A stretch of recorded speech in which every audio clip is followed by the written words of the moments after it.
বিসমিল্লাহির রহমানির রহিম।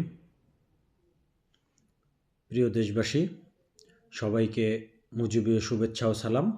আসসালামু আলাইকুম। প্রিয় দেশবাসী, আপনারা জানেন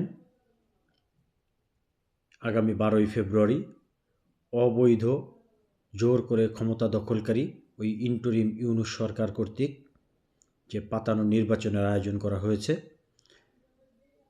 ওই নির্বাচনে বাংলাদেশের সাধারণ মানুষের কোনো আস্থা নেই। বাংলাদেশ আওয়ামী লীগ মুক্তিযুদ্ধের নেতৃত্ব দানকারী দল, যেই দলের বাংলাদেশের 50% সমর্থন, 50% ভোটার, যাদেরকে বাইরে রেখে এই নির্বাচনের আয়োজন করা হয়েছে, সেই নির্বাচনে বাংলার সাধারণ মানুষ, বাংলাদেশের স্বাধীনতাকামী মুক্তিকামী মানুষ কখনো ভোট দিতে যাবে না। ভোটের বাক্সে লাথি মেরে এই পাতানো নির্বাচনকে বয়কট করবে ইনশাআল্লাহ।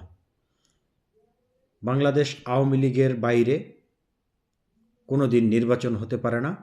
সেই নির্বাচন কোনো দিন গ্রহণযোগ্য হয়নি, হবেও না। তাই সকলের প্রতি অনুরোধ থাকবে, এই অবৈধ ইন্টারিম সরকারের এই পাতানো নির্বাচন, বাংলাদেশকে বিকিয়ে দেওয়ার যে নির্বাচন, বাংলাদেশকে পশ্চিম পাকিস্তানে ফিরিয়ে নিয়ে যাওয়ার যে নির্বাচন, সেই নির্বাচনকে সকলে বয়কট করুন, সকলে ভোট বর্জন করুন।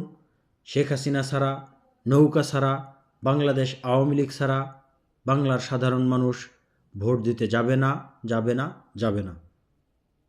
সকলকে আবারও শুভেচ্ছা জানিয়ে, সকলের সুস্বাস্থ্য ও নিরাপত্তা কামনা করে বিদায় নিচ্ছি। No vote, no vote. জয় বাংলা, জয় বঙ্গবন্ধু।